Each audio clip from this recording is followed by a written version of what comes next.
Well, child protection agencies are worried that millions of children under lockdown in Asia are at risk of domestic violence. 7 charities, including Save the Children and World Vision, are asking governments to prioritise the safety of children who may be in danger. Many Asian nations, including India and Singapore, have reported sharp rises in domestic violence.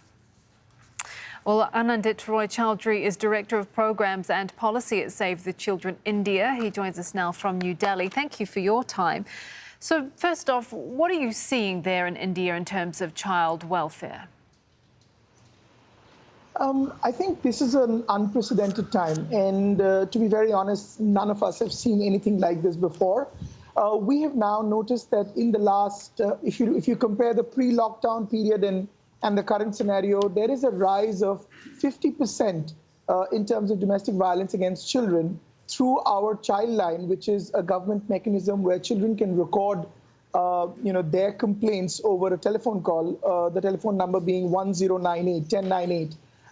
And that this is unprecedented. We have never seen this many cases of domestic violence against children, and we still don't know where to go with it. So it's a pandemic of a different sort. Whilst it's a health pandemic globally and people are dying of the coronavirus, but what is also true is that there is sharp rise in violence against children, which we are experiencing in India and many other countries in Asia. And if that's what you're seeing, numbers from a government-run hotline, then I guess we can assume that the actual number of children in danger is much higher. Most certainly. I mean, this is only the ones that have directly come up and reported. Now, we can imagine how many are not reporting. Also, I must say that, in the Asian region, violence against children to a certain degree is still culturally acceptable. So a slap or two, using the stick to reprimand the child is not very uncommon. And that's also something that we need to consider, that the number of cases that we are seeing now are only the ones that are being reported, which means that these are the ones that have probably gone to a certain extent that children feel the need to reach out to the child line mechanism. Because, frankly speaking, I'm sure that the numbers are far more than what we are just getting now. What can actually be done, though? I mean, how can governments protect children when those children are locked in their homes?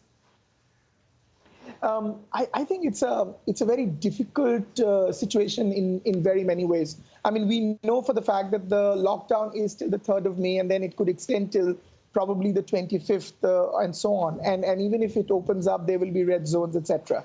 Now, a couple of things, or 3 things really, that should probably be focused on. One, of course, is bringing the child protection workforce back into work, whether it's the child welfare committees, whether it's the district child protection units. They are currently not functioning because of the lockdown, and I think it's very important for them to, even if we have to provide them PPE gears, protective gears for them to be on the field, they must be, because that's number one.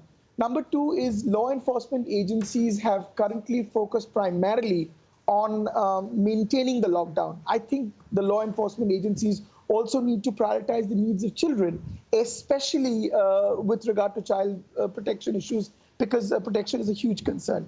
The third piece, which I think is very important, is whether it's through telecalling, at least at this phase, or otherwise, we need to give children access to counseling services. Because unless children realize that there is a space for them to go and talk about issues, they're actually locked down with their perpetrators in the same homes. And therefore, it's making it even more difficult for them to negotiate.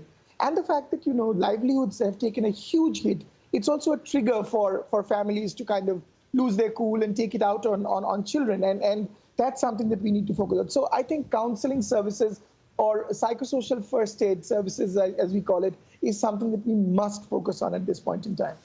Thank you for your time. We'll have to leave it there, unfortunately. That's Anindit Roy Chowdhury, Director of Programs and Policy at Save the Children India.